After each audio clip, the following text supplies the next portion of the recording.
really believe in the dating scene a lot. I believe that is really unfortunate that a lot of people have come to the conclusion that that's how you're going to ultimately find a husband. Only because I do believe that dating, in a sense, is preparing you for divorce, especially because a lot of people use dating to be intimate with people. Yeah, it's for hookup. Yeah, it is. I hate hookup culture, like with a passion. Like it's so bad out here. And I think that you can truly get to know somebody without that. I as a woman can show my interest without having sex with you, you know? But understanding and knowing how to direct that emotion is where emotional intelligence really plays a role and is extremely vital to a successful relationship. Because once you're able to sometimes even put your own feelings aside and understand that when you're not single, you're not thinking for just yourself. You're thinking for both parties. You're thinking for two people. Knowing that and understanding that, you know, two people need to understand that, you know, now I'm not thinking about me anymore. I'm thinking about the other person. And if as a man, you say, I can't talk to you and stuff like that, your woman is not being fulfilled because now she feels like she might not be able to come to you either. Like the whole passport bros and everything. Yeah.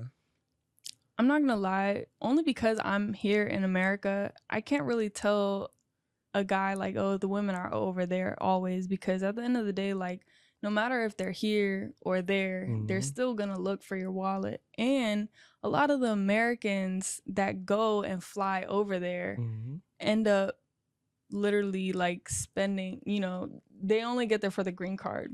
A lot of the girls, they will look at you financially even more, and there is actually more because you have to pay certain wages to marry them. To If you cannot self-reflect, and that's a problem, and you don't even need to give yourself to somebody. You have to know yourself, love yourself to the point where you're not interested in relationship. That's when you can try to give yourself to somebody.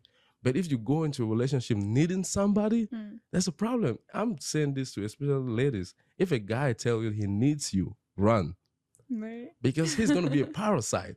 He'll be like, "Oh, where are you going? What you I'm doing? going Where to you work." at? They just Why you want not to know texting me back? everything. That's a problem. The most important relationship is not interpersonal relationship. It is intrapersonal relationship. And most of the time, people don't focus on intrapersonal relationship. They think, "Oh, I'm having difficulty loving myself, so I just got to be in a relationship." Really? And you know you very well, and you know that there's some things that you cannot even stand with you cannot even stand with yourself, but you want someone to take care of that stuff. Man, it's a problem. It's deep. Yeah. I don't know if you want me to share it, but I mean, if you want to share it, I got time. okay. I've actually never shared this on camera before, So it's good to be in the Lawrence Blueprint. So let's go. so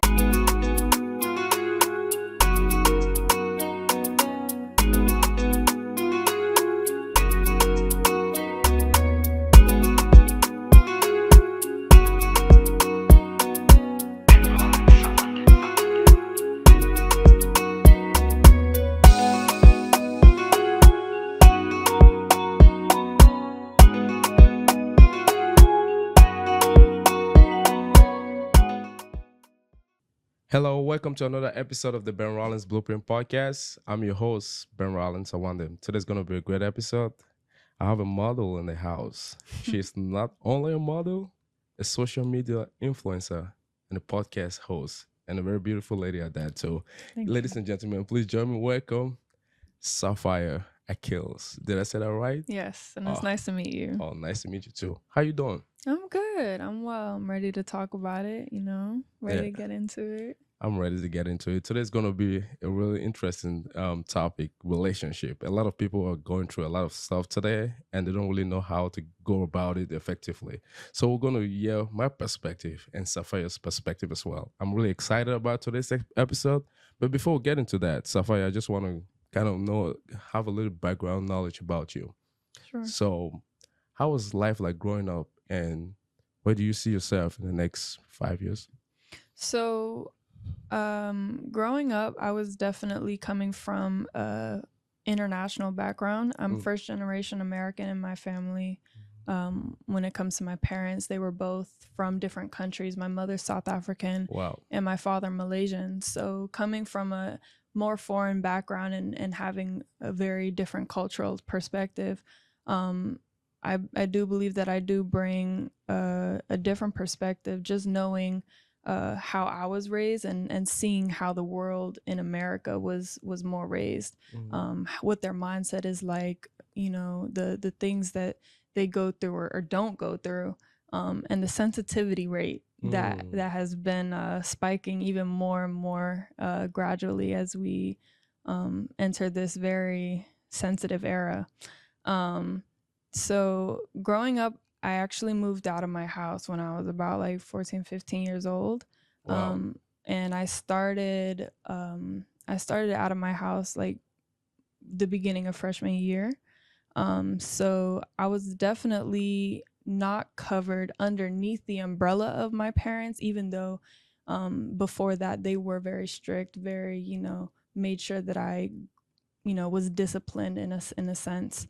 Um, yeah, their form of discipline is very different. You got the black and you got the Asian, so you already know I got what. Which is strict?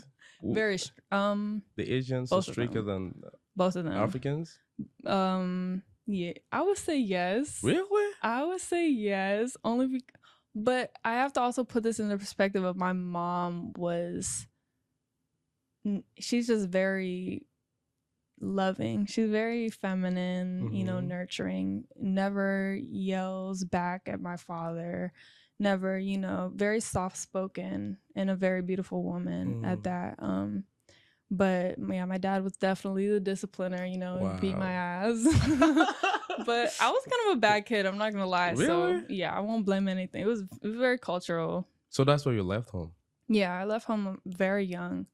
And then I ended up going to a barbershop when I was a freshman, and that's where I kind of learned my perspective, the one that I've adapted till this day and evolved in.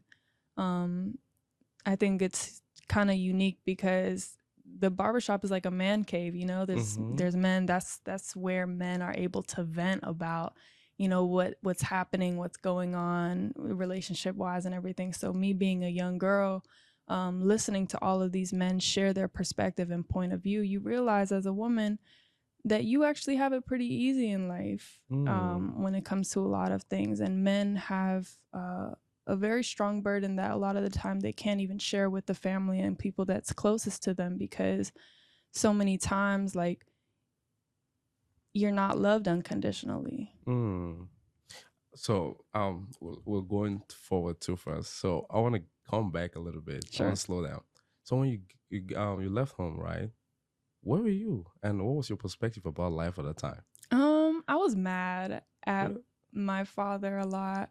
I was mad at my situation, and I was not claiming to be Christian at the time. I told I prayed the prayer to God because for some reason, like, I didn't want to claim Christianity because I didn't have that personal relationship with God at the time, but I prayed to God. And it's kind of like doesn't make sense because you're praying to a man, or you're praying to the a higher being, when you're saying, oh, I don't believe, I'm not going to claim that I believe in you, but I'm talking to you, like, it's kind of weird for that perspective.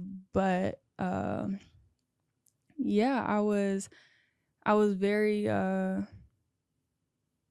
I wasn't very self-reflective at that time. And I think that's where it was a point where I was finding myself and everything. But so let's fast forward now. You finally found yourself. Yeah, I would like to say so. And then how did that happen? Through God. Really? That is the only way. And I will preach it every day, no matter how many people might try to come back at me for it. I lived the testimony. I've been homeless in my car before. Wow. And especially during high school and stuff like that, I was able to realize how much he was real by how he covered me, how he put food in front of my face. It was actually crazy because in high school, when I was homeless, my teachers found out and they started buying me groceries weekly. Wow. non-perishable groceries, and they would give them to me so they didn't go bad in my car. Why So didn't like, you go home? I had a protective order against my father. Wow. Yeah, but again, like I really do think it was a cultural thing, you know. Like he be my, but I was a bad kid one, and then I was just like, yeah, it was bad. Wow. But as Wow. soon as the protective order ended, I reached out to him, Hmm. and you know we're really good now. We're really good now. I'm glad to hear that, Yeah, bro. That's to leave home at 14. yeah, It's really strange, and it's hard to believe that though. And for you to be able to sit here today, that's God's grace, and I'm happy to see you definitely. really doing well for yourself. Mm. So now you're in a barber shop and you're hearing a bunch of dudes talking about our relationship and blah blah blah. What initially spiked your your mind to really focus on that topic? What made you focus on the topic a little bit closer? Well, I believe I was defensive at first. I Hmm. believe I was just like, you know, going down the path of a lot of other women that I see now today, where they blame a lot of their past on their father's relationship or their relationships themselves, you know, romantic or whatever the case may be, or what has happened to them and traumatized them to make them think and act the way that they do. But I Hmm. always have to really sit down and think about it. And when you really put it into perspective, why would you deprive your future family of the love that you could give to them when you're focusing on, you know, the things that have already happened to you? You can't change it. Hmm. So did those guys change your prior perspective about relationship? I think that they gave me more perspective, but Mm-hmm. I think also seeing how women acted as well. Um, and I think I was never really in high school. I was never in any cliques. You would always see me. I got along with everybody. Everybody loved me. And I was always the new girl in school. I went to 4 high schools. Hmm. I was always a new girl. And, you know, everybody was, oh, who's that girl? Da, da, da, da, da. But I never really clicked with anybody. I never had any friends that stuck. Till this day, it's always like, oh yeah, like, oh, I went to high school with you one time, Mm-hmm. but it was never like, you know, a relationship that engaged anywhere past school.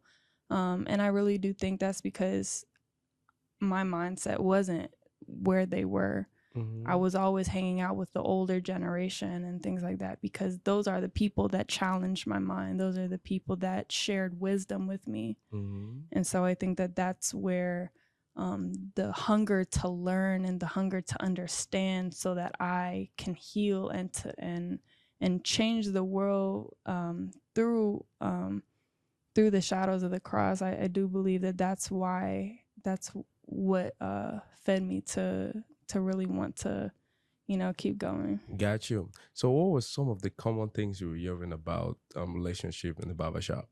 You said what? What were some of the common things like the dudes were talking about when it comes to relationship?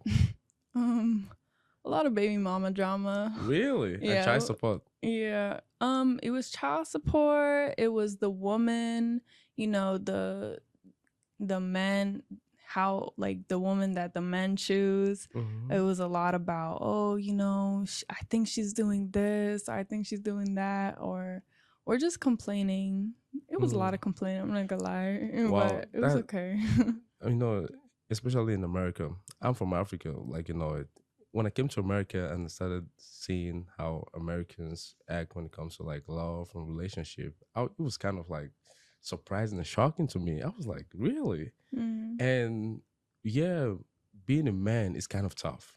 I won't even lie to you. but And being a lady is somehow like the ultimate gold standard. Everyone want to be a lady, but what kind of lady are you? Are you the right? Are you doing the right things, or you're just doing things because society tells you to do it that way? sure. And it's a problem. And guys now are kind of they're struggling to find their identity. If you would discover now, most Americans are going out overseas to get married, and you are going to ask yourself why are they doing that? Because the ladies back here are overpriced. Well, I will say this though. Yeah, The thing about like the whole passport bros and everything, yeah. I'm not gonna lie, only because I'm here in America, I can't really tell a guy like, oh, the women are over there always, because at the end of the day, like, no matter if they're here or there, they're Mm-hmm. still going to look for your wallet. And a lot of the Americans that go and fly over there Mm-hmm. end up literally like spending, they only get there for the green card. A Mm-hmm. lot of the girls, they will look at you financially even more. And there is actually more because you have to pay certain wages to marry them, to even like court them sometimes, depending on the culture, obviously. I'm Yeah. speaking about Bride like price. yeah, Yeah. exactly. Mm-hmm. Um, and they will actually look at you for your financial value, though a lot of the time culturally they do have more of a feminine nurturing aspect about them, that which you are paying for. But regardless if it's American or not, Mm-hmm. they're still gonna look for your wallet, Mm-hmm. But one thing I will say is if you have to go to another country Mm-hmm. to find a woman that likes you, Mm. you're probably the problem. Why? um because there are good women here. Mm-hmm. There are good women here, and I know that for a fact. I run into them, I've talked to them, and it's just most of them get married earlier. Mm. Most of them are already married now because you know they know what their value is, and men see that value, so they're Mm. going to get cuffed up way earlier than the modern women that a lot of men are looking forward to. And I'm not gonna lie, like one thing that I will say is a lot of men like will complain about if a woman's not doing this and not doing that and not fitting a woman type standards. Leave those girls alone, first of all. Mm. Like if you didn't meet them and they didn't fit what you need specifically in that particular moment in time, don't think that you could save her. Mm. Don't think that you could change her. Like, Yeah. you need to leave that be and go find somebody a woman who was already engulfed in Christ, already engulfed in the morals and the foundational beliefs that you have set, and you say, this is the type of woman that I would make a mother of my children. Mm. So, Wow, 100% agree with you.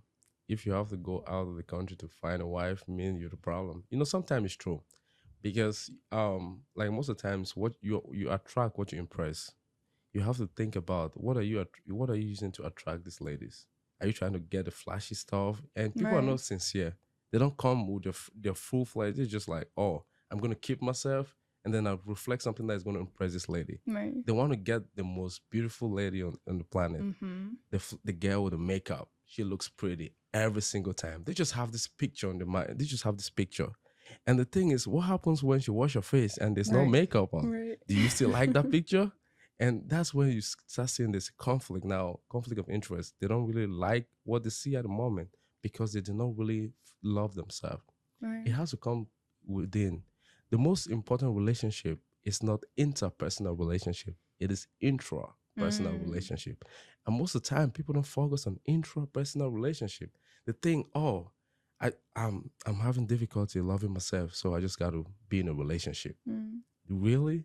And you know you very well, and you know that there's some things that you cannot even stand with about, or you cannot even stand with yourself. But you want someone to take care of that stuff, man. It's a problem. right, And sometimes I'm going to say the guys have something to play. They have to understand that they got value and not just let the ladies suppress them too much. You got to come, even if you don't have money, know that you got value. Just being a man is valuable. And you can just understanding that you have value is going to put you in a different dimension. right, And know your worth and believe that you can do something despite your financial situation. If you know that you don't have money, you got to start taking some steps. What are some of the steps you're taking today that's going to improve you tomorrow? mm, If it's to learn. What skills can you get today that's going to improve you? You start reading today, and tomorrow you're going to see that your values increase. If you keep on chasing ladies without even having value, tomorrow you're going to realize that the lady you want is going to get married to another guy. right, And that's a problem. But when you're valuable, man, you got options. yeah, right. And That's I think to add and piggyback to that, which I completely agree, mhm.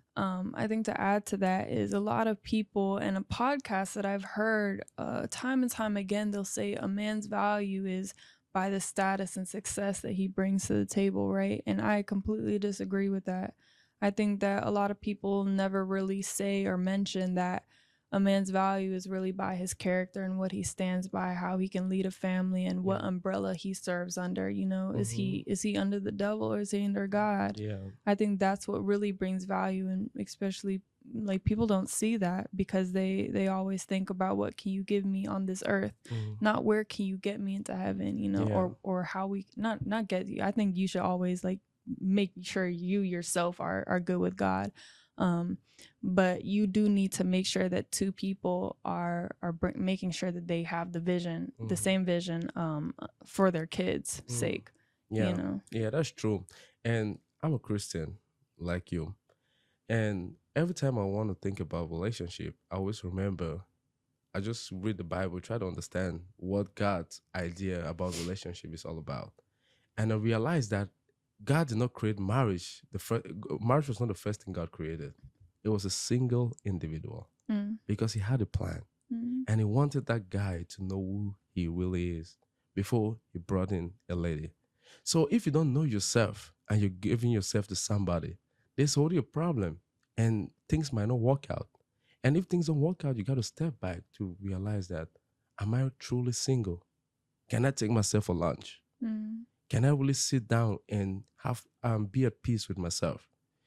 If you cannot self-reflect, and that's a problem, and you don't even need to give yourself to somebody. You have to know yourself, love yourself to the point where you're not interested in relationship. That's when you can try to give yourself to somebody. But if you go into a relationship needing somebody, that's a problem. I'm saying this to especially ladies. If a guy tells you he needs you, run. Right. Because he's going to be a parasite.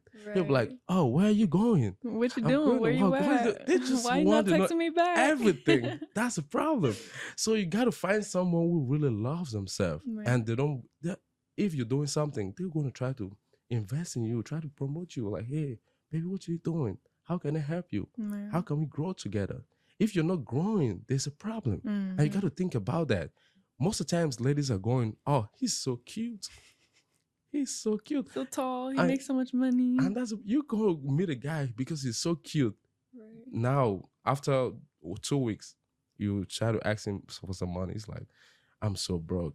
Like, and well, deuces. Now you're just like, yeah, it's not bye. Good. Right. I got to find another person. Some ladies, when it comes to that situation, if you really like the person, you got to think about how can we grow together. Right. You have to first of all realize that does this guy have a future? And is he willing to grow? If he's not willing to grow, there's no need staying. But if he's willing to grow, have a conversation. You know, most guys don't really communicate. They don't really have time to talk. It's not because why not? They don't want to, but this thing is too much work and stuff like that. To talk? Yeah. Really? It's really difficult for between guys, they talk. But between a lady, their girlfriend, it's tough to have that like serious communication. And why do you think so? For me, I think like guys are really logical. They just want to get things solved. They don't want to go just being guys. They just want to stay at being guys. But a lady, you know, most of the times when a lady bring a problem to you, the lady want to communicate. They don't really want you to just solve it instantly. But a guy want to solve it and move on because he knows that there are other problems coming. And when communicating to a guy, they're not built for communication. They just feel like, oh, life was just about having fun and moving forward. Really? So you have to learn. Most guys got to learn how to communicate. Okay. And like I had a guy on the podcast, that was like a few months ago, and we're talking about this. And I asked him, I'm like, man, do you communicate? He was like, that's my problem. And he said, not only that is his problem, he always talk about like feeling. He don't really feel. He's not really emotional. So sometimes it's difficult for him to even connect with his girlfriend. That's not good. That's what I'm saying. So like, and then I'll ask him, I'm like, man, why don't you like talk about it? He's like, man, that's the thing. To communicate, it's a hassle. You have to like, because sometimes they will like, if I like say what I'm going through, this guy might think I'm weak. You understand? Because being a man these days is it's confusing. Yeah. People don't really know what it is to be a man today. So if they're like, if I'm vulnerable with this lady, is she gonna think I'm weak? So there are a lot of things going through his mind. Like, is she going to even try to help me, or what's she going to say? What are some of the things some ladies are nagging? So like, is she just going to be like whine and grind, you know? So being a man is kind of tough. So that's, in my opinion, that's why sometimes it's difficult for them to communicate Mm. to their ladies, and that's where problems most of the times happen occur, because the guys is just holding everything in, and one day everything just come burst out. Yeah. So what's your perspective about relationship? Do you think communication plays a major role in the problems that occur? I think yes. I think a lot of the time people aren't as transparent as they claim to be. Mm-hmm. Even sometimes I have difficulty sometimes truly explaining how I feel, especially when, as a woman, I know that, there's a surge of emotion going through me Mm-hmm. a lot of the time.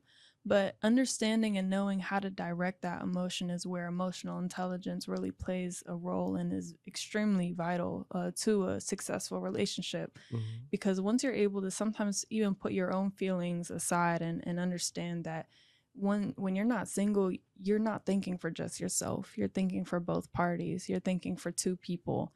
Knowing that and understanding that, two people need to understand that, now I'm not thinking about me anymore. I'm thinking about the other person.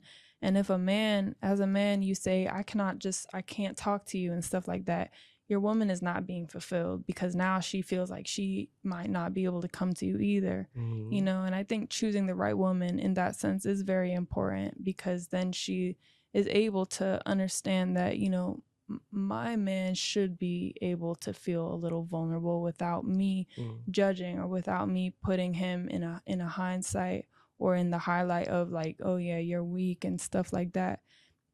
I'm not gonna lie though, in this era, there are a lot of weak men nowadays, American generation, but that is because they have not disciplined themselves. They have a lot of things handed to them, and they don't work for a lot of the things that they have nowadays. They do say, what's it called? Easy times create weak men. Mm-hmm. That goes for men and women, Yeah. obviously. But especially with the men in today's society, in the American generation, you see a lot of men being demasculated. Mm-hmm. And whether that be by society, by the single parent households that they grew up in, by environment, just in general, I do believe that it is more harder to come by men that truly know what it is to be a leader for a family, Mm-hmm. especially people that have grown up in two parent households. You see it less and less. But that's why it's truly important for a man to have at least a father figure in his life Mm-hmm. at some point. Yeah, that's true. A father figure is really important. Most of the guys I spoke to recently that have problems in a relationship, and mostly people who don't really have a dad figure in their lives, Yeah. they will keep on saying that, bro. I wish I had my father, Mm. because there's a certain point when you get to in your life that you realize that you need somebody who has Mm. been through this same path, and he achieves some success in this trials and tribulation that you're going through. But when you're alone, you try to become adult before time. I'm talking about when you're kids growing up. Right. You try to become adult before time, and then all of a sudden the people who you believe that got your back, like your friends, are going to take you astray, All right. and then you Yeah. start doing something that you never envision yourself doing, and all of a sudden you're lost. Mm. And when you look back, you're like, bro, I wish I had a father in my life. But now that you're grown up, you got to take responsibility. Like, man, I did not have a dad, I did not have a mom, probably. And now what can I do to improve myself? I got to take responsibility now, moving forward, Yeah. to try to become a better person. Work on yourself, become valuable. Mm. Because once you're valuable, the world is going to be at your doorstep. But if you're not, it's going to be a problem. All of the ladies are going to try to avoid you to find somebody who is well to do. Yeah. Yeah. Mm-hmm. You want to say something? I was gonna say I will kind of go back on you said when you said the world is gonna be on your doorstep. I don't think that that's the point. Really? Yeah, only to say that you cannot expect to be honored by the world where your God was crucified. I don't want to be loved by the world. I want to be set apart from the world. I don't want the world to love me. And if cancel culture wants to cancel me, so be it. Because at the end of the day, like, it only takes one time to get it right in a marriage. You know, you only need one person that has that same vision. So I understand that value and character is super important, but the more value, true value and character that you have, it's actually crazy because the less likely you will be loved by the world and by the people that are in it. But I believe that no matter how the world hates you, you always have some people who love you. Of course. There's always like you always have a fan You base. should. Yeah. That's how life is. And now the world is moving towards a direction where we never envisioned the world to move towards. Now it's all about like if someone says something that's contrary to popular belief, the person got to be canceled. Yeah. And that's a problem. That's a problem. Now guys are like, should I say what I feel is right? Right. They're scared to talk. And now a lot of people, I'm going to talk about Andrew Tate because he's one of the most controversial figures on the planet right now. And if you listen to what he says about like manhood, the underlying message is actually accurate. It's true. I believe that. How about you? With Andrew Tate, I'm not like super educated in him because obviously I've never talked to him before. Yeah. So I haven't been able to, because a lot of times social media does have an agenda to push only the bad things, and I do believe that in some way there's a lot of rage bait that has been put out there. But a lot of the things that he said that I've kind of tried to go deeper into what he really thinks, I think a lot of it is true. I think a lot of the times, you know, especially what he was talking about, what we were discussing earlier about the emotional intelligence and being able to have to listen to your wife because that is part of being in a relationship. You know, you don't like men, you like women. So you need to cater to that woman how she needs, just as women need to cater to their man in the way that he needs. But I think that the majority of what he's trying to teach is that sometimes roles are good. And sometimes, you know, it's not a dictatorship. It's a partnership. Yeah. And in order for there to be a partnership, you need to be able to work together accordingly. And two captains cannot steer a ship. Yeah, that's true. It's a partnership, and you have to understand that. And before you want to go into a relationship, you got to realize that every woman has a need, and every man have a need. Are you meeting those needs? That's a big question. You got to be asking yourself every day. And I said in my podcast one time, I was like, you have to ask, like, have a quarterly meeting. You know, every company have a quarterly meeting where they sit down and have a conversation with the shareholders. This was a bad quarter. This was a good quarter. Did we make profit? Did we make a profit or did we make a loss? Have you ever asked your girlfriend or boyfriend, is this relationship moving towards the direction you envision it to move towards? People don't ask that question because they're scared of the answer. Yeah. And even if you're scared of the answer, just ask. And if it's not moving towards the direction, think about what can we do to make the relationship move towards that direction.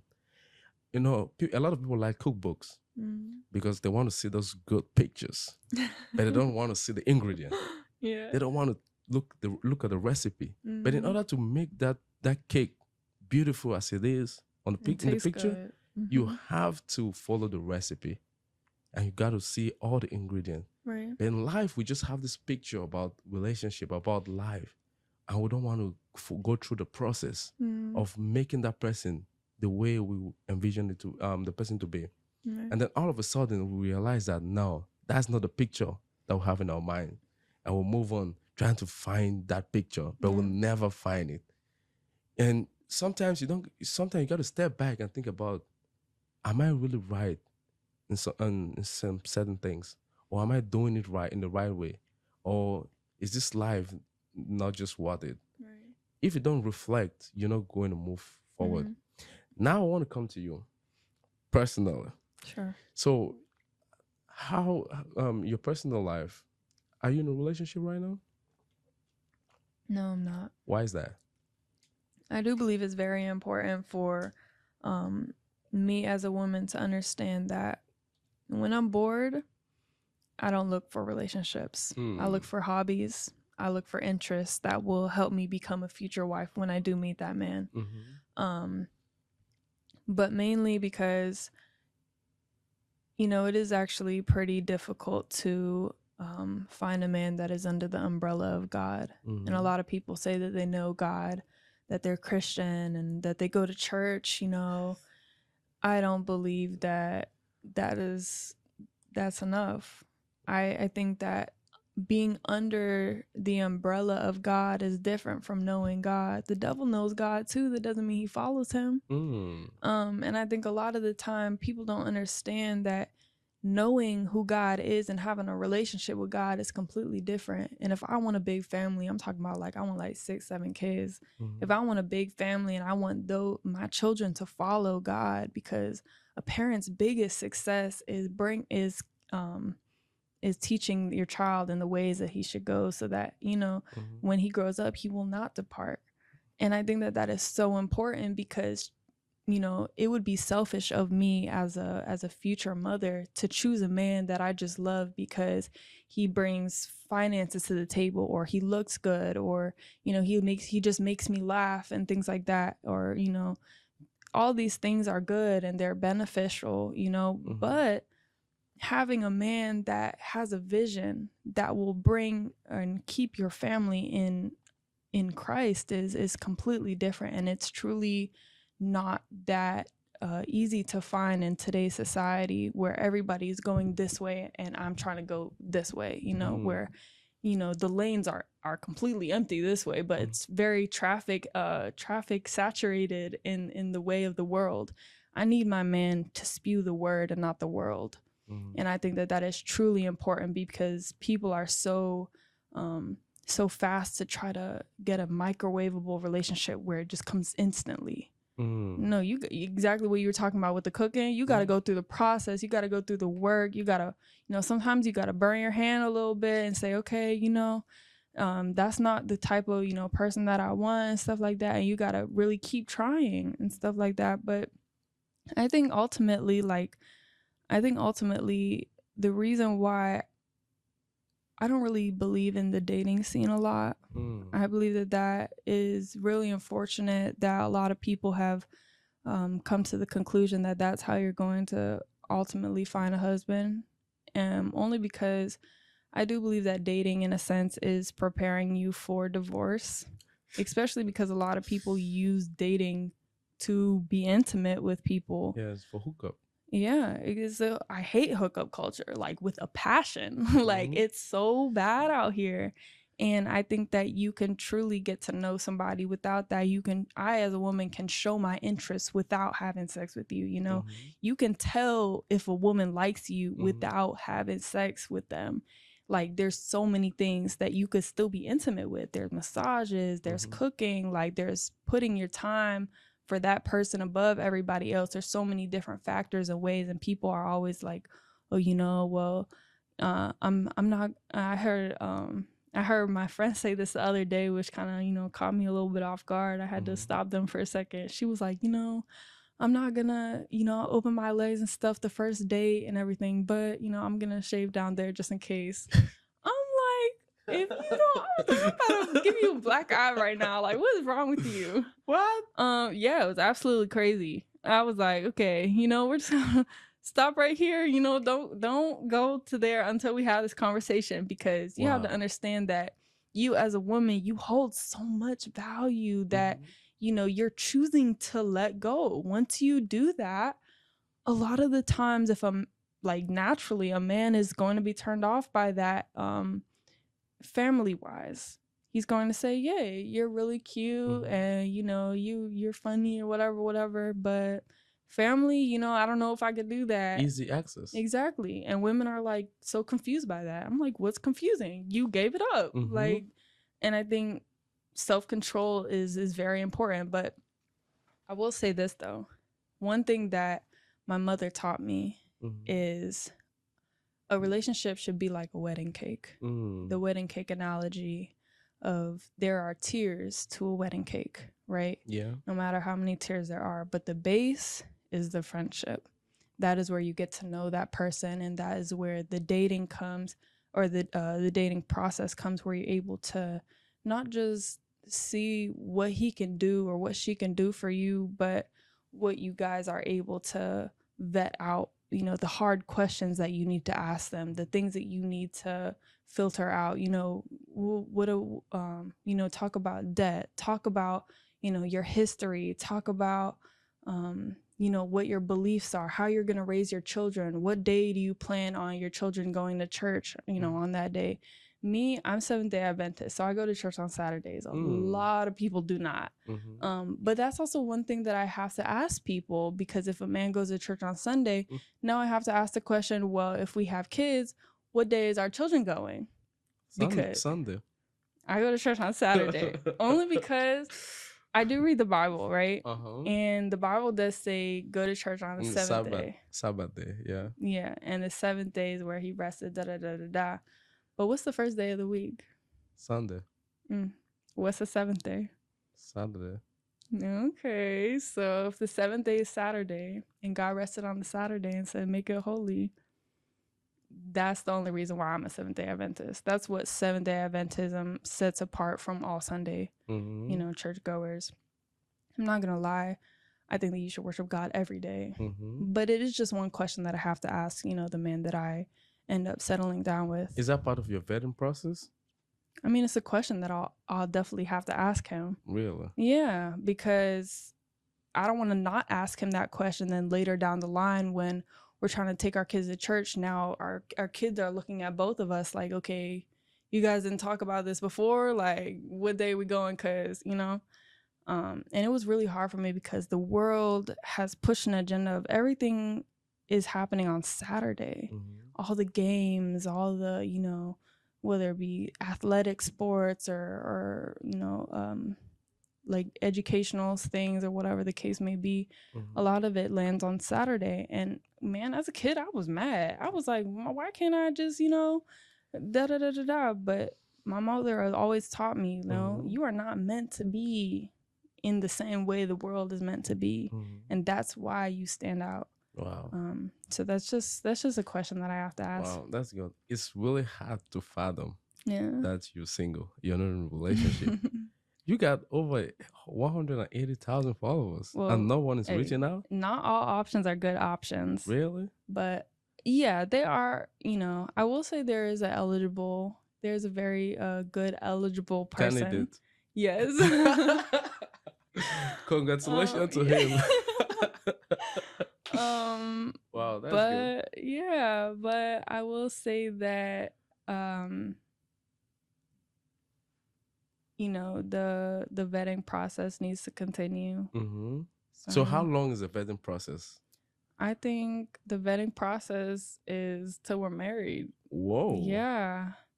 Cause I think that sometimes, you know, you can't put a time limit on God. I think that sometimes God will show you now or God will show you later, but either way, you need to be ready to take the answer. But are you going to date before marriage, or you just going to keep vetting until you get married? I think it should be kind of the same thing. I think courtship is like, I think the same thing. I think the only problem that I have with the word dating is a lot of people try to be very fast with their intimate life, you know, and I'm not for that. Yeah, but I think the vetting process is just asking those hard questions way before as a young person, because a lot of people will talk about what they learned, but they're already like 35, 40, 50 years old, and they've already experienced all of that. I want to learn that early when I'm 20 years old, because I'm 20 right now. And I just want to make sure. What? Yeah. You make me feel old. And I'm only 23. God. Oh yeah, you're definitely not old. You got a long way to go. God damn. But a lot of women don't have that perspective now because they don't want to be responsible now. And I think that as somebody who can see where that can get you, that is not the way to go. You need to learn now. You need to ask married men and women questions now to understand what works and what doesn't. And as a woman, that is super important, because the way that a woman truly, I believe, will, be or have a successful relationship with her man is when two givers always try to outplease each other. Like, I'm always trying to outplease you as you are trying to outplease me. And I think that is so, so important. Wow. Yeah. Just hearing your age, I'm kind of shocked a little bit. But what I'm going to say is you're on the right path. To hear somebody at 20 saying stuff like this is, I mean, it's hard to find people like you, honestly. Like when kids are growing up, when they're 20, they're just thinking about party, fun. They don't really think about life principles. So it's really important to hear your voice. And I hope somebody's going to catch something from what you're saying and empower a lot of young ladies growing up too. Because they need someone like you. And I'm glad that you use your platform to express some of your different opinion. And it's really valuable. Even though some people might consider it controversial, but I love it. Just keep doing what you're doing, by the way. Just keep doing what you're doing. So let's go back to your vetting process. Sure. And let's just assume a guy put forward his best self, right? And you guys get married, and then you find out that he was not the one. What are you gonna do? Damn. Well, he has to be, because the only way we're getting out of the marriage is infidelity or death. Oh, really? But it depends what he does. I feel like sometimes you have to go through that few years of hardship in marriage. Maybe even some marriages go years without even like trying to even talk to each other. So you think you can do that? I have to. Yeah, it's not about thinking. It's kind of like, well, we're here now, so unless you cheat on me, I can't go anywhere. But I might, sleep on the couch sometimes. Wow. Your mentality is quite, I don't want to say it's good, but at the same time, you have to understand that, I mean, you have problems with the word dating, but do you have any problem with getting to know the person? No, you have to know the person. You have to ask all the questions that you can, because that's the person you're going to spend the rest of your life with. And if it's going to be one person, I want to make sure that one person is good for everybody. I want to make sure that one person is going to treat my mother good, treat my father good, and treat my family good, be very respectful and things like that. And honestly, time is the true test. You can only tell, within the seasons that change, whether that man is going to be good for you or not. Which brings me back to this question. Have you ever been in a relationship? Yeah, I've been in two. How was it? It was good. Both of them were, well, for my age, they were fairly long term. The first one, I kind of grew up with him in the church. So it lasted for years. But then the second one lasted for about 3.5 years. Wow. Yeah. For 20 years? I know. That's why right now I'm okay with just making sure that the next person, I don't like just waste time and stuff like that. Because if I want a lot of kids now, like I have to start now. So, You want a lot of kids? Yeah, I want like 7 kids, Say that again. I always tell people I want a starting 5, because I play basketball. I always tell people I want a starting 5 and then two subs. Why many kids though? They say be fruitful and multiply. You think you can carry that? I really believe that it takes a village to raise children, but I have a village. I have that support system. I know that my family is there for me. Support, especially my mom, very, very good with kids. And I'm willing to drop a lot, if more than anything that I have for that family. I'm willing to dedicate 100% of my time to that. And if I see people that have less amount of resources being able to raise like 12 kids, why can't I raise like 7, But that does also get me to the point of like, a lot of people will always require their man to provide everything 100%, right? Mm-hmm. I'm kind of going about it a little bit differently because I started off, right now I'm in IT, Mm-hmm. right? So I have a very good job right now. I'm actually the youngest working in Department of State right now. Mm-hmm. Um, I'm in IT. I have a podcast, barbering, modeling, all of these things. And in the midst of everything, I'm accumulating and saving all of my assets, right? And I'm investing it and slowly Mm-hmm. into the things that will create revenues of income that I don't need to have to, work for all the time and later in the future, right? I'm making sure that the time that I am single and I am focused, that I really am focused, and so that when I do meet that man, I can give it all to him. Mm-hmm. I'm Wow. saying this is what I have built in the time that I've waited for you. And now that you are here, this is the empire that we can now come together for. Wow. That's a really good way to look at it. I want to ask you something. You keep saying when I meet that man, and you said it's a serious candidate. So I'm kind of confused right now. Yeah, I mean, you never know. I think Mm-hmm. that I've prayed the prayer a few times, that one prayer. If he's not from me, then Lord take him away. But I do think that you will never really truly know until it's that day. Mm. So So what if he proposed to you today? tell him, let's pray about it. We're gonna have to. I'm gonna get on the knees with him, like, oh, we're praying, like. And then what if he says God said yes? Oh wow! I mean, he did not tell me that, so I don't know if this is like a Mary and Joseph thing. Mm-mm. The angel did not give me a dream, so. Wow. But when I do say very eligible candidate, I will say that it's looking like a yes. Mm-hmm. Yeah, I would never be with somebody who I didn't think was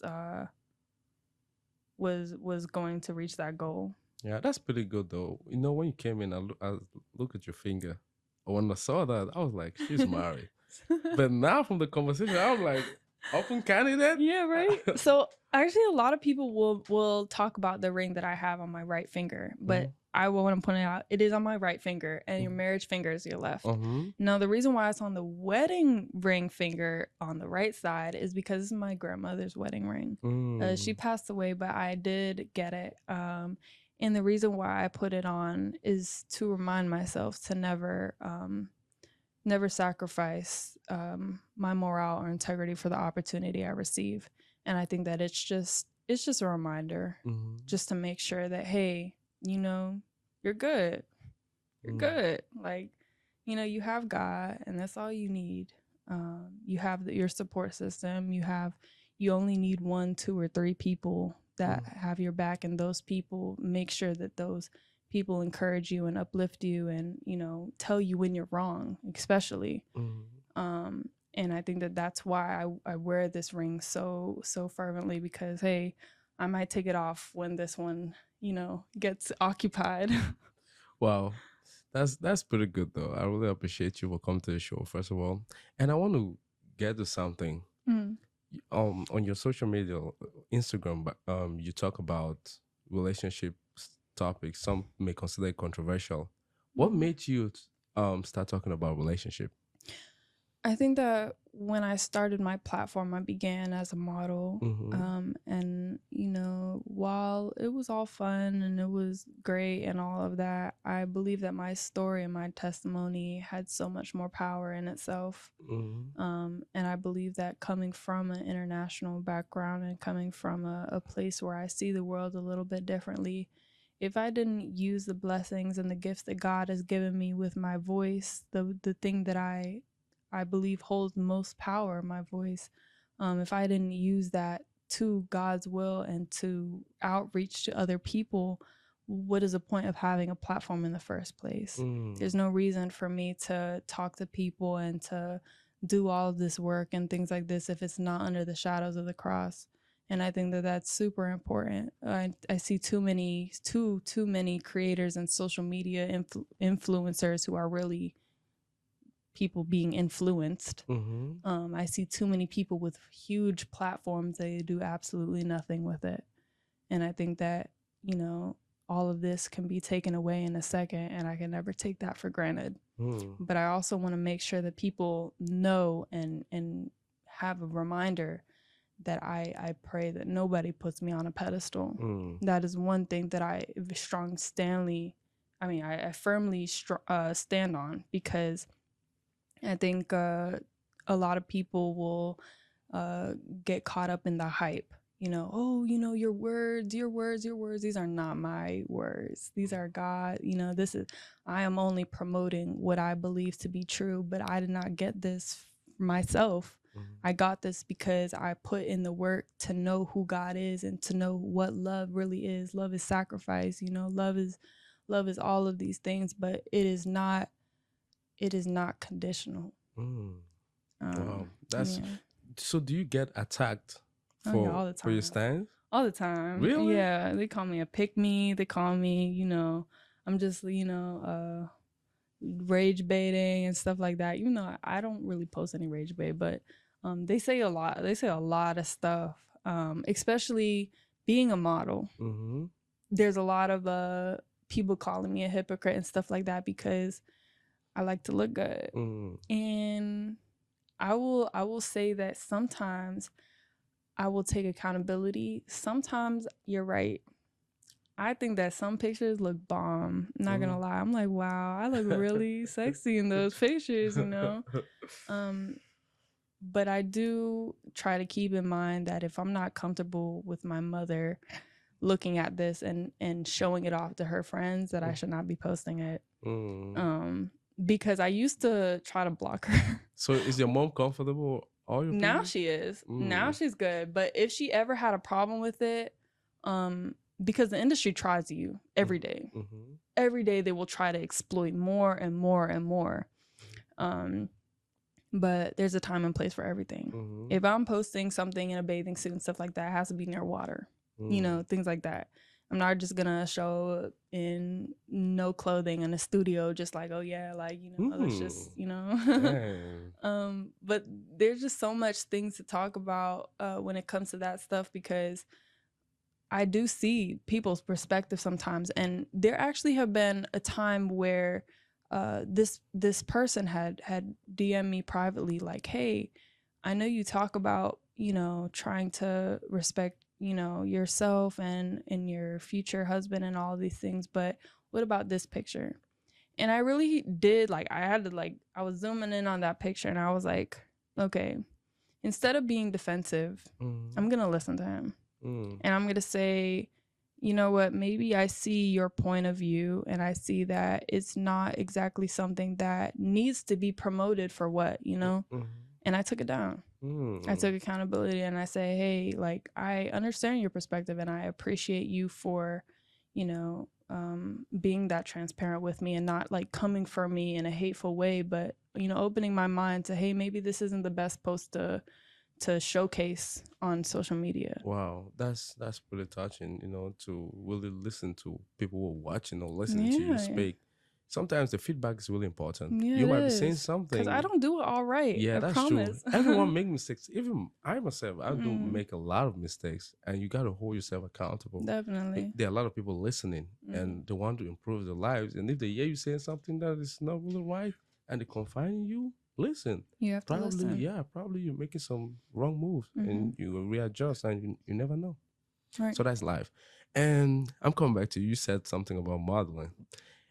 I and some people watching, they have a little they have some perception about modeling. Have you ever have someone ever tried to take advantage of you? Every day. Really? All the time. Is that how the industry is bad? Oh, the industry is more than bad. Wow. It's atrocious. It's full of people who are trying to see what benefits them. And I think it's never really about what benefits the other person or the person that is in front of the camera. Most of the time don't realize that it's their face, and especially normalizing a very sexual agenda. You know, a lot of people will sell a dream to a model and say, you know what, your body is artwork. And though it is, you should not be showing that artwork to the world all the time, because a lot of the time those are really shady posts. I've seen a lot of people just, you know, even when I was younger, I remember my mom got on me, by the way. She was so mad because when I was younger, I did this one photo shoot, and this photographer talked me out of doing this kind of boudoir shoot. It wasn't like naked or anything, but it was like me that was wrapped around a bunch of cloth, right? And you couldn't see anything, but it was the intention behind it, you know? And though I couldn't understand my mother's perspective then, I was like, you're just mad, you know, you're just da-da-da-da. You're just, you know, you don't want to, you know, let me succeed. All the excuses, you know, 13, 14-year-old child could have given you. But looking back at it now, I'm glad she made me take it down. I'm glad she made me, you know, she disciplined me in a way, because too many parents are scared to lose a friendship with their child when it shouldn't be a friendship in the first place. It needs to be, hey, this is the one person as a parent. These are the one or two people that steer a child in the right direction through all the people that are trying to make her something she shouldn't be. And I think that that's where I applaud my mom all the most, because she knew how to dictate a friendship from you know, I'm not your friend, you know. Wow. And then how do you grow in the industry, in an industry where a lot of people are trying to take advantage of you? Because people don't understand that respect is far more valuable than lustful eyes. When I am able to share my voice and my perspective on things, there are a lot of opportunities that fall away, but those are not and never will be opportunities that I would invite if they're not meant for me. And there are so many, like Under Armour and DTLR and so many things, and people that see, you know, and work with me, you know, big brands that have come into, you know, fruition that I was able to work with and get paid for. But I think that knowing and understanding that not all opportunities are good opportunities, and the things and the doors that are meant to be open for you will open. I don't have to squeeze through cracks and climb through windows and all of these things in order to get where I want to be. Now, it takes hard work, but if it's not meant for me, I'm not going to try to open the door, you know, and keep trying to open that door. Because at the end of the day, like, if I do the wrong thing, that's my name. That's my face. And that is the one thing that nobody could take away from me. That's true. So I'm not going to give anybody ammunition purposefully to, you know, to drag my name in the dirt. I'm not doing that. So educate an average Joe like me. How do you guys make money? Models? Yeah. Well, it Do they pay you depends guys if they by- have an agency or not. Yeah, so I don't have an agency. I have way too many things to do right now. But a lot of agencies will get paid through what they give you or the work that they give you. So if I, as an agency, I hire you for a runway, right? And it pays like $1,000. I'm gonna take like 10-15% of it because I booked you, right? And you get paid for, you know, all of these things and upping your portfolio and stuff like that. Me as a freelance, network is net worth. So shaking hands is a lot more valuable. But I put myself in positions, which I encourage a lot of other people to do, to bring the value and to know how to promote yourself in a way that is beneficial to other parties. I started photography when I started my podcast. So now that I do photography and modeling, I can now become a middleman and say, if a brand needs this and these many models, I can now get a pool of models to work for him and get paid to be the middleman, even if I'm not available or things like that. Now, bringing value is something that a lot of people don't like to work around the business aspect of things because they just want like microwavable success. They want it fast and they want it now. And it takes time to build a community like this. But once you do start to build it and you can gain models and photographers and brands and people that invest in you and now trust in your work and the reliability that you have, they can now say, I want to work with her again, and I can put other people onto her as well. And those are the people that you want. I don't want people that I don't respect in my circle. So I'm not going to try to be pressed over opportunities. There are plenty of really, really big opportunities that have fallen short and have gone through the holes. And, you know, sometimes I'll be like, dang, like they have presented it to me like a once in a lifetime thing. But a few months later, a few weeks later, even a few days later, sometimes it's like, I got an even better and bigger opportunity. I didn't need them the way that they sold it to me. They say, oh, you know, you this is not going to come again, da da da da da. But that's because they see your potential and they see that, you know, if you don't sign with them now, they're not going to have that kind of chance later. Wow, I love your perspective on a lot of things. I want to come back. You said something about promoting yourself. Now you have like over 180,000 followers. How did you get to that point? Engagement, like reels, staying consistent, hard work. A lot of people would say, you know, you're just pretty, da da da da da. But there have been days where I have just cried because I'm coming off of a 12.5-hour shift and I'm getting right into the studio to try to work for 3-4 hours, and then I'm editing it, and then, you know, my computer crashes, and then I just have to start all over. And by that time I have to, you know, I get like 3 hours of sleep to wake up to the next 12.5-hour shift. I'm still trying to cook for, you know, me and my housemates, and I'm still trying to clean. I'm still trying to brush my teeth and actually get rest. And I'm not going to lie, like it's a lot, especially being a one-man job right now. I don't have a team when it comes to helping me edit and helping me do all of these things. I don't have that. And so right now I'm really just relying on the strength of God to help me push through. But if I'm so young and I have that energy, why not put it into that? You know, why not sacrifice those few hours to make sure that the next 40, 50 years of your life are smooth? That's pretty impressive. So you were consistent, posting every single day? No, absolutely not. I was not consistent at all. Sometimes I would go weeks without posting. And then how did the 180,000 followers come about? How long did it take you to get to that point? About 6 months. 6 months? Yeah. That's pretty impressive. Thank you. Like a lot of people, I've been doing podcasts for 6 months now. I've not even gotten 1/4 of the following you got. So there must be something I'm doing wrong. Tell me. Well, I think I'm not going to deny the fact that being a woman does help. I will not deny that, because, you know, me denying that would be like me just not addressing some elephant in the room, because people are always going to be attracted to things that they find attractive. Yeah. And a beautiful lady. And majority of my following are the male audience. Yeah, that's true. So I will say that does help in my line of work when it comes to podcasting.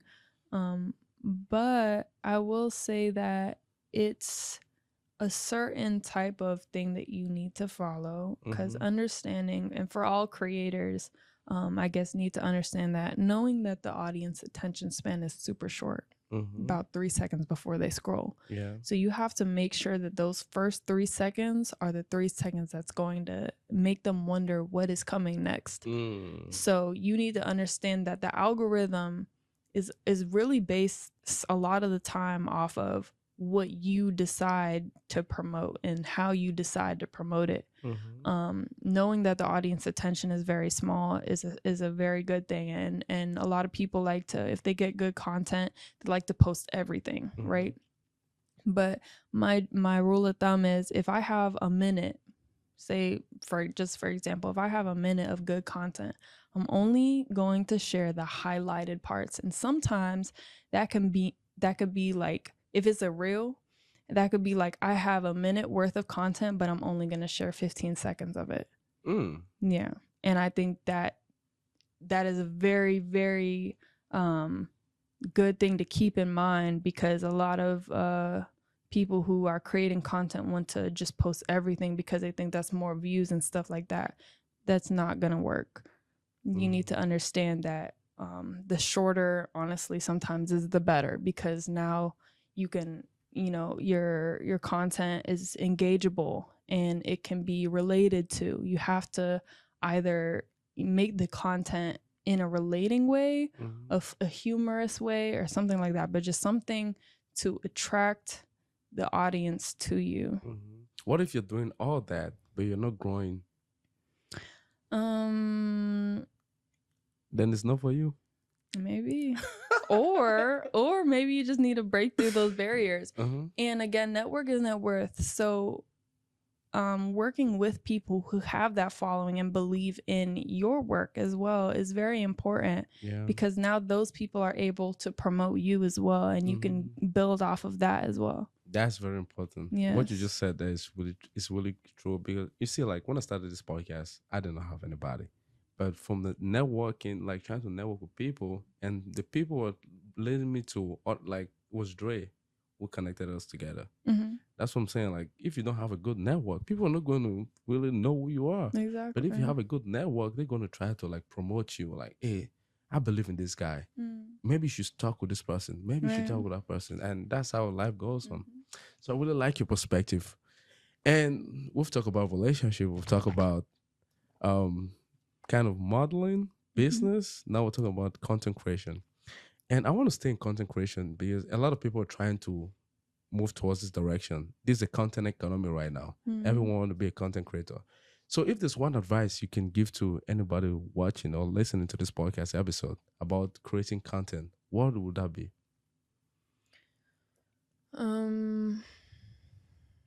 I would say consistency will pay off. Sometimes that may take a timeline of a few months. Some people go and grow within a few days, and then some people have to work a little bit harder, sometimes a few years, especially in the YouTube community and stuff like that. It is extremely difficult to build a community, but it's really all about how much you want it. How bad do you want to be successful in this field? Too many give up when they feel like it's hard, when they feel like they're fatiguing, when they feel like the battle is not going to end anytime soon. And whenever people feel like that, I look at them and I say, you didn't really want it then. So if you just gave up easily, meaning to not want it that bad. You didn't. Oh yeah, that's true. And then let's go back to relationship. If someone is having a hard time in your relationship, let's just say perhaps they're married and they're going through a lot of tough times, difficulties, they don't really understand each other the way they used to. What are you going to tell those couple? Well, first I'm gonna say I have not been in a marriage, so I'm very limited in the advice that I could give to a married couple, and I understand that. But I would want to believe that if I were, the advice that I would give would be sometimes you need to sacrifice those few years and understand that those few years could only be so temporary to a lifelong of fulfillment. Sometimes people are mad at each other and not getting along, or just tired of each other for 1, 2, 3, even 4 or 5 years sometimes. But then after that, it could be blissful. It could be amazing, and that could be sometimes your test to your testimony. What does it take to attract the right man? What does it take to attract the right man? I think that as a woman, from a woman's perspective, it takes a lot of understanding.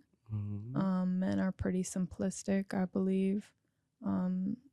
Well, everybody is obviously unique in their own way, but I think that the general term, well, not term, but the generalization of men, you guys are pretty simple. You need love, you need nurturing, you need feminine, you need, a listening ear sometimes.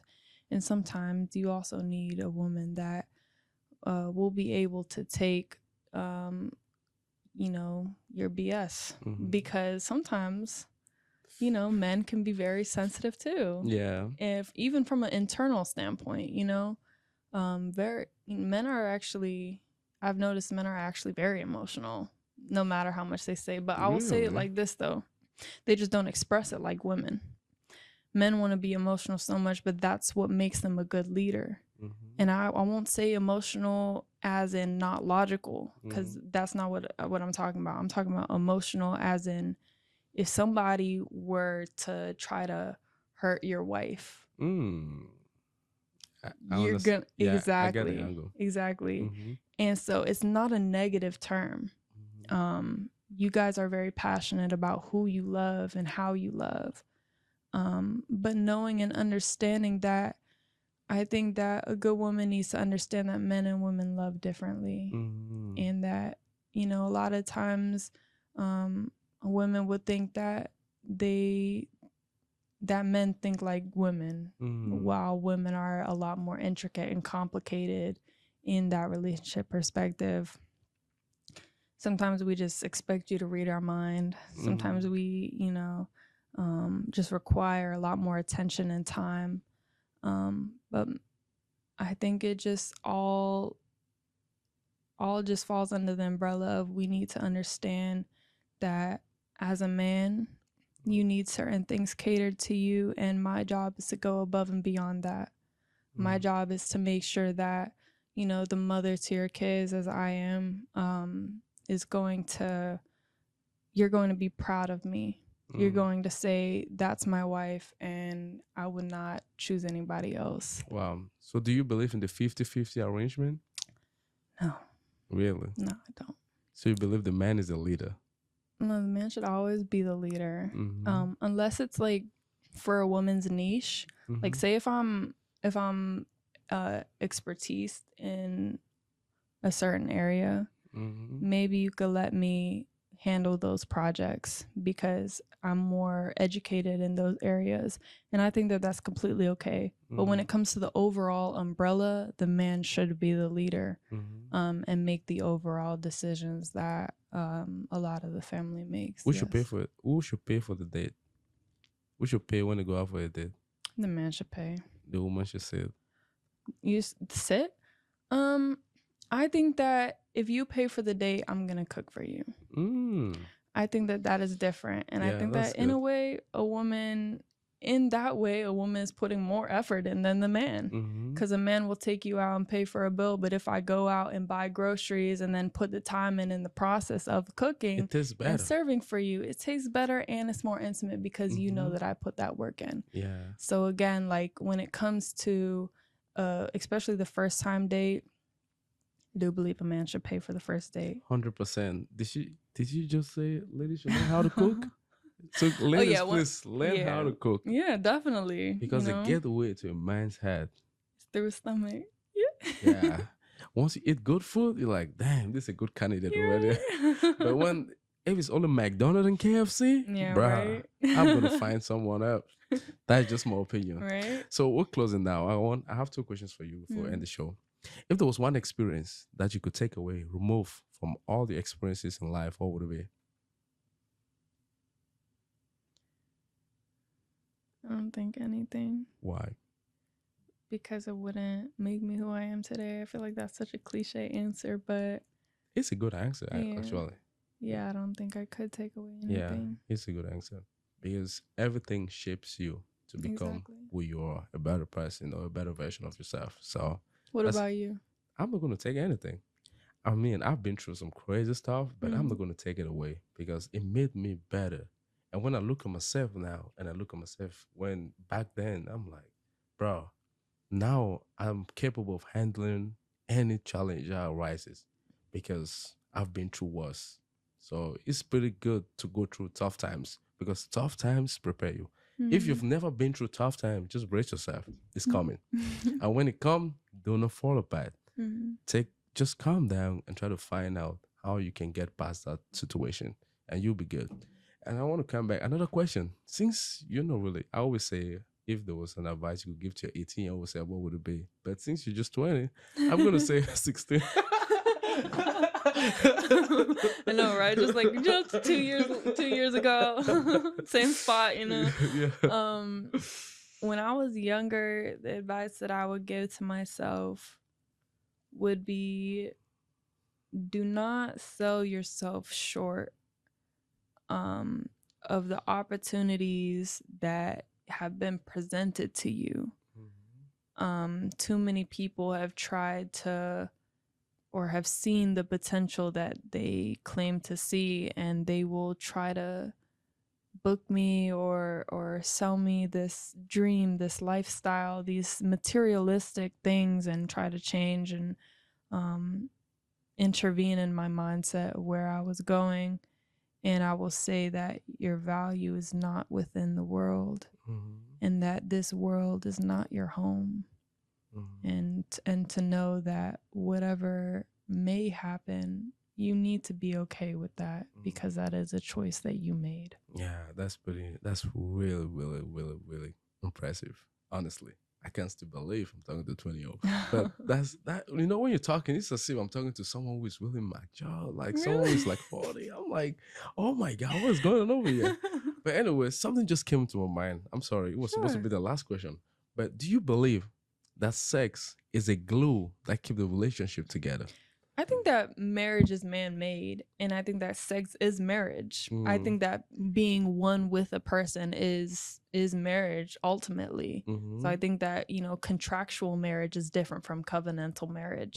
Contractual marriage is more of the financial part and all of these things, where covenantal marriage is not, you know, is not a relationship between you and the other person and the government. It's now between you and the other person and God. And I think that that's as close to a polygamous marriage as I will get. So you 3 people. So what I'm trying to get is, you believe in sex after marriage? I would like to say that, but I can't say I'm a virgin. Yeah. I think the main thing that I would like to talk to women about is, when you are educated, then you need to change. You cannot blame, or not blame, but you cannot keep, like, you can't change your past, you know? Yeah, that's true. Yeah, I'll say, unfortunately, I'm not a virgin, but I do have a little bit of a unique experience. Yeah. I don't, it's deep. Yeah. I don't know if you want me to share it, but I mean, if you want to share it, I got time. Okay. I've actually never shared this on camera before. So it's good to be in the last blueprint. So let's go. So like I told you, I didn't really have like a good relationship with my father at first, right? When I was a lot younger.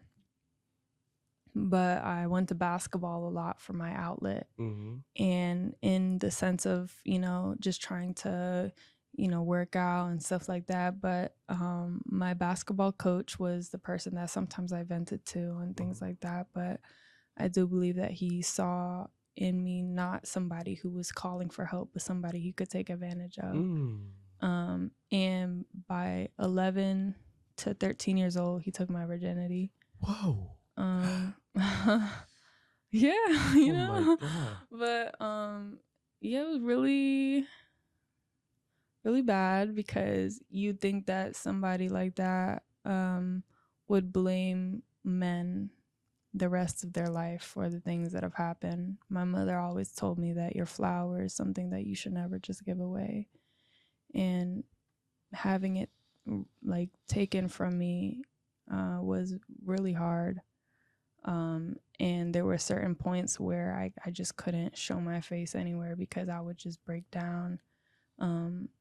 And the fact that he was so connected within the schools, he was on the news and things like that, because he went to jail for not just me, but other women as well. Oh my God. Other little girls. He was actually the head athletic director of an organization. I won't call it out on camera, but it was an organization for athletic things. So, you know, like a lot of the time before the barbershop and stuff, I would be very angry and, you know, try to go down the same path that a lot of women have gone to now. A lot of women will say, you know, it's because of this person and this exception and all of these things, but they can't really tell me a lot of excuses, because I've been through a lot as well. Wow. So I could tell them, okay, me too. Oh my God. But I'm not going to deprive my future family of the love that I could give them if I can heal today. Wow. I'm so sorry to hear that. Honestly, I was not expecting that. I was not expecting I that. know. It just got really deep, guys. Yes, oh my God. So after that incident, like, how did your perception about male or a man change? Did it just remain the same, or you started looking at guys differently? No, yeah, I think there are a lot of men that are completely disgusting, but I think you as a man know that as well. Yeah. Like a lot of men are just completely like they have no self-control or whatever. And actually that guy had a girlfriend and everything. Oh my But God. apparently like when they did the test, there was like a test thing. He was actually kind of mentally off a little bit. So I think that that's probably why I don't know exactly the full story of what happened, but he was locked up and everything after that. And it was actually crazy because surprisingly, when we went to go testify years later against the trial, whatever, the women or the girls that also went through it, they were crying, screaming, cursing him to hell and whatever like that, right? But when I went up there, I looked at him and I told him that I forgive him and that, you know, there are a lot of things that that somebody could do to somebody else that could hurt them in a lifelong, you know, statement. But it is really all about maybe he was the reason why I'm here now and that I can help other women because now I'm able to share certain experiences that a lot of other people who will try to help women go through because I've been there. Yeah, that's powerful. That is powerful. Oh my God. I cannot believe or just imagine a young kid going through what you went through. That's tough. How are you feeling? I'm feeling great now, you know. But back then, how were you feeling? I was feeling hurt. I was feeling disgusted. I was feeling like, you know, I was about to be on that wave of like, you know, niggas ain't shit. But did you ever confide in anybody? Yeah, it was actually mandatory for me to go to therapy, even though therapists that are government mandated or what government where like the government like makes you go to therapy and stuff, those therapists are absolutely awful. Like some of them don't even know my name. I was like, yeah, I'm next. And then another person, like horrible experience. But that was actually the time where I had the protective order of my dad too. So my vision of men was just like, I don't know what to do, how to think of men. But then I was like, how am I gonna procreate? How am I gonna find a family? You know, things like this. And then that's when I really deep dived into, you know, not relying on human love more than I rely on the love of God, because that is the ultimate definition of love. And I cannot expect a human that sins just as much as me.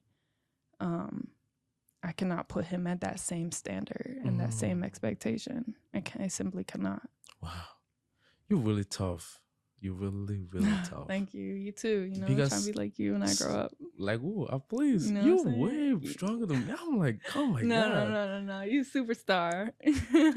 to like go through those experiences and you see standing, it's the grace of God.